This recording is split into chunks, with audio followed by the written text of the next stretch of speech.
Welcome to This Explainer. Today, we're diving straight into a daily dashboard mystery. We're decoding those two air conditioning buttons you probably stare at every single day, but might not actually be using correctly. You know the ones, right? The little car icon with the U-turn arrow inside it, and the one with the arrow swooping in from the outside. We constantly use our car's climate control, but the exact science behind these specific buttons? Well, for a lot of us, it's a bit of a guessing game. I mean, it seems super simple on the surface. One button keeps the air inside, the other brings fresh air in from outside. Easy, right? But here is exactly why we're digging into this today. Using these settings wrong doesn't just make you uncomfortable. It can actually put a ton of unnecessary strain on your engine or literally ruin your visibility while you're driving. So it's not just about staying cool, it's absolutely crucial for the health of your vehicle and your actual safety on the road. Okay, so let's get the core concept out of the way real quick. The recirculation button does literally what it says on the tin. It recirculates. Instead of dragging in new air, it just loops the air that's already inside your cabin. But knowing exactly when to hit that button and how to adjust it based on the weather, well, that's a real game changer. To make this super practical, we're going to break it down across 4 very real driving scenarios: extreme cold, extreme heat, heavy traffic, and finally, the dreaded hot parked car. All right, let's jump right into scenario 1, extreme cold. It's funny because this situation totally challenges our basic instincts. If it's freezing out there, your gut probably tells you, hey, keep that icy air out of my warm car. So you might instinctively hit recirculation to trap the heat. But actually, scratch that. Doing that is exactly what causes your windshield to fog up dangerously, completely wrecking your visibility and leaving you wiping the glass with your sleeve while trying to drive. So here is your actual winner strategy. You need to make sure recirculation is turned off.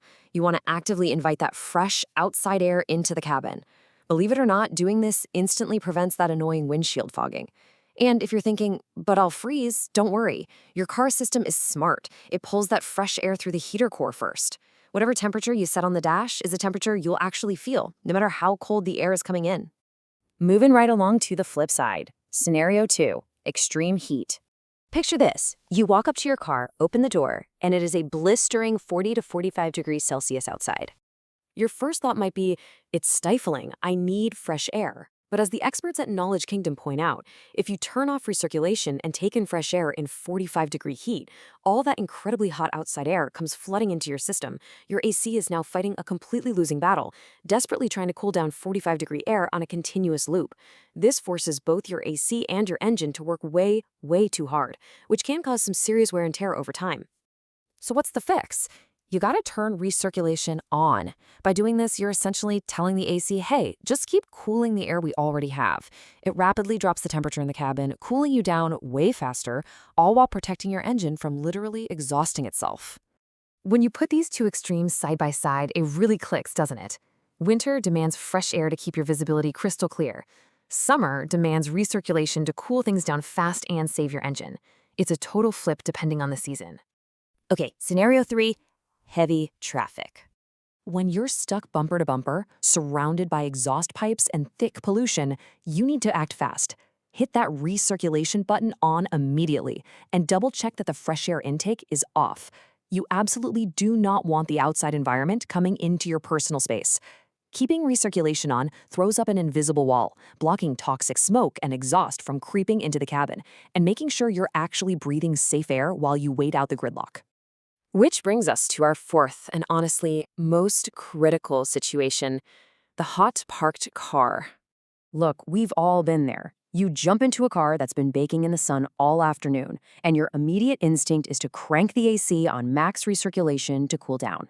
But do not do this. If you hit recirculation immediately, you are just trapping that boiling, stagnant hot air inside. It just swirls around. And like we talked about earlier, forcing your AC to cool extremely hot trapped air puts a massive damaging burden on your engine. Instead, you need a little bit of patience. Here's your cool down protocol. Step 1, roll down the windows. Step 2, run the engine for 2 to 3 minutes. Let that superheated air escape and allow some natural fresh air to cycle through. Once the trapped heat is flushed out, then, and only then, you move to step 3 and turn on your recirculation. Yes, it takes an extra couple of minutes, but it is absolutely essential for your car's lifespan. So let's tie this whole thing together into a quick mental cheat sheet. If it's freezing or super humid outside, keep it off to stop fogging. If it's blazing hot, turn it on for fast cooling and to save your engine. Stuck in horrible traffic, turn it on to block toxic fumes. And if the car has been baking in a parking lot, give it 2 to 3 minutes with the windows down before you switch it on. That's pretty much the whole shebang, everything you need to stay comfortable and protect your ride. It is actually wild to think about how one single, easily ignored button impacts everything from the air we breathe to whether we can see out the windshield, right down to how long our car's engine lasts. We all use it every day, and now you've got the insider knowledge to use it right. So I'll leave you with this. The next time you start your engine and reach for the dash, which setting are you going to choose?